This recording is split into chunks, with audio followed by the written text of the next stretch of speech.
오늘 말씀은 열왕기상 18장 41에서 44절까지 있는 말씀입니다. 제 성경 구약성경 549페이지에 548페이지에 49페이지에 있습니다.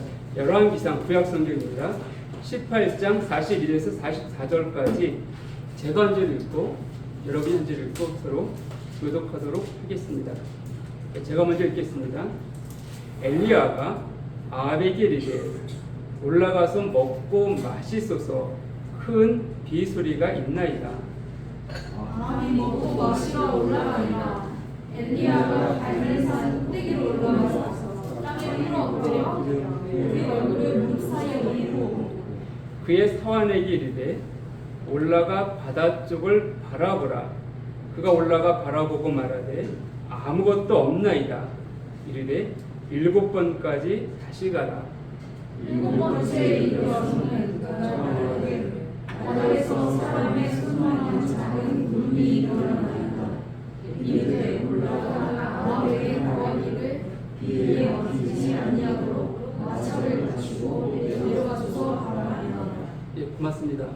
오늘 이 부문을 가지고 기도하고 계십니까? 라는 제목의 말씀을 나누려고 합니다. 굉장히 도전적인 제목이죠. 기도하고 계십니까? 아마 당연히 이 질문을 받는다고 한다면 예, 기도하고 있습니다라고 아마 대답들을 하시리라고 여겨집니다.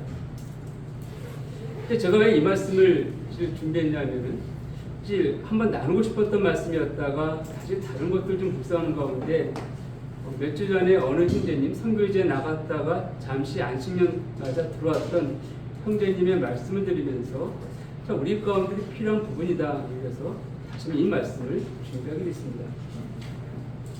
그 형제님의 고백 가운데 이런 말씀을 먼저 하셨습니다. 지금이 아니라 30년 전에 미국에서 이런 일이 있었다고 합니다. 미국에 지금도 미국에서 있고 우리나라도 있지만은 크리스찬들이 모이는 커다란 우리는 말로 치면은 장로 모임이랄 수도 있고 기독교 지도자들이 모여서 세미나가 있습니다. 함께 모여서 말씀을 나누고 함께 기도하고 하는 그런 시간들이 해마다 열리고 있는데 3박 4일 일정으로 열렸다고 합니다. 지금 물론 미국이 많이 타락해 있고 과연 기독교 국가인가라고 우리 스스로가 의심할 수밖에 없는 그런 상황이지만 그래서 30년 전이란다면은 아직도 우리도 미국이라는 나라는 기독교적인 색채가 강한 나라라고 여길 때입니다.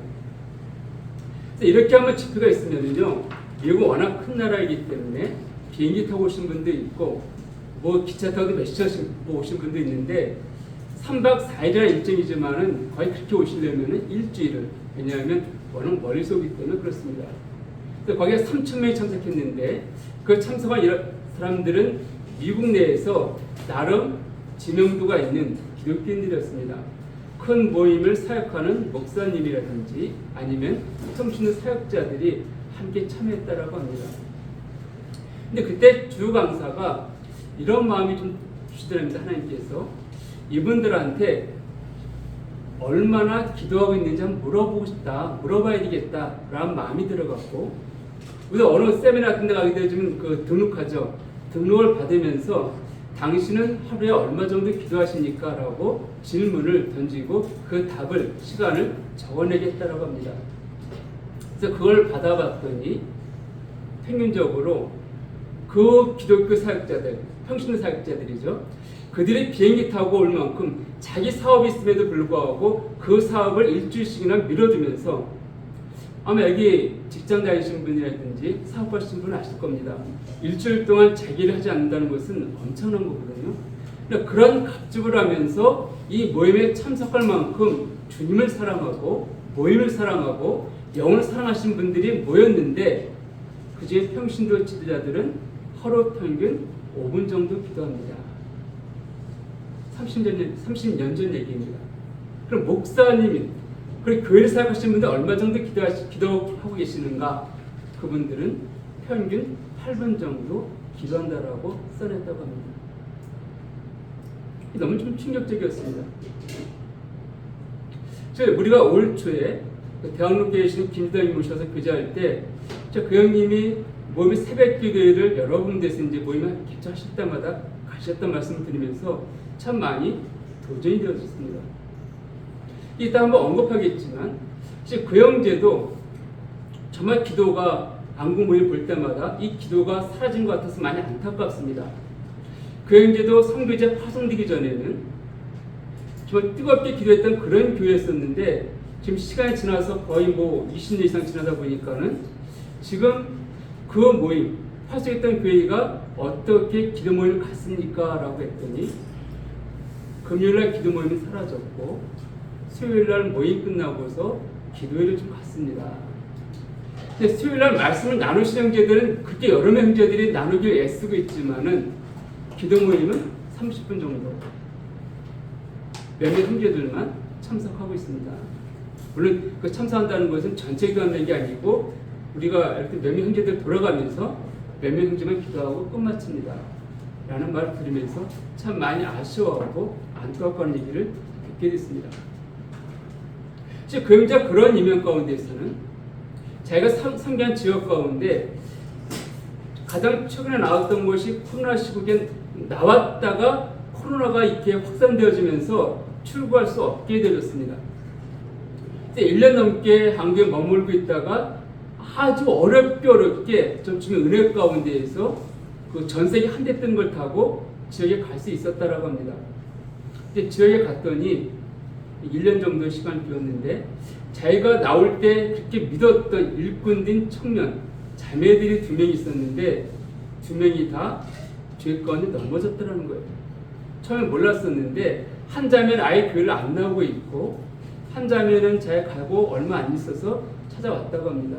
울면서 회개하기를 자기 이런 죄를 저질렀습니다 라고 고백을 하더라는 거예요.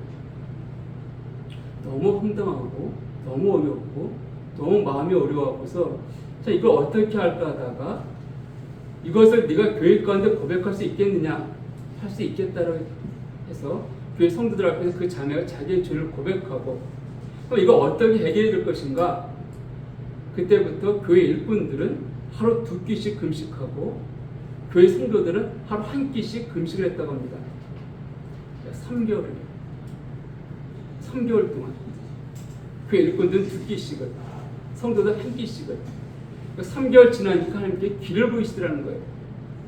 근데 그 자매가 범죄했던 것이 무슨 내용인가 하면 2명 다 마찬가지였지만 사실 불신자하고 성적인 관계를 가졌습니다. 근데 임신을 했다는 거예요. 근데 그 불신자가 3개월 만에 교회를 회개하고 나왔다는 것이에요. 그래서 그가 구원받고 지금은 교회 든든한 일꾼으로 지금 쓰임받고 있습니다. 라는 고백을 듣게 됐습니다. 우리가 참 듣지 못했던 금식이란 그 기도 하루 이틀도 아니고 3개월씩이나 사람들이 아까 제가 미국의 예를 들었지만 우리 삶도 마찬가지입니다. 우리가 기도에 대한 필성들은 많이 듣고 있고 알고 있습니다. 그럼에도 불구하고 우리가 왜 기도하지 않는가? 우리 청소년들 보면 대학생도 마찬가지이고요. 게임에 빠지는 친구들을 많이 봅니다. 게임을 아무리 하지 말라고 하더라도 시간만 나면 게임을 하는 친구들 볼 때가 있어요. 왜 그렇습니까? 재밌으니까 하는 거예요. 취미생활, 동호회 다 마찬가지입니다. 내가 내 돈을 들여가면서 왜 취미생활 하고 있는가? 재미있으니까, 만족이 있으니까, 기쁨이 있으니까 하는 거예요. 야, 너 어디 시간 들여가면서 왜 돈 벌어가면서 그 일을 해? 라고 물었을 때 내가 재미가 없고 내가 흥미가 없으면은 내가 왜 내 돈 들여가면서 내 시간 들여가면서 그 일을 하겠습니까? 재밌으니까 하는 거예요.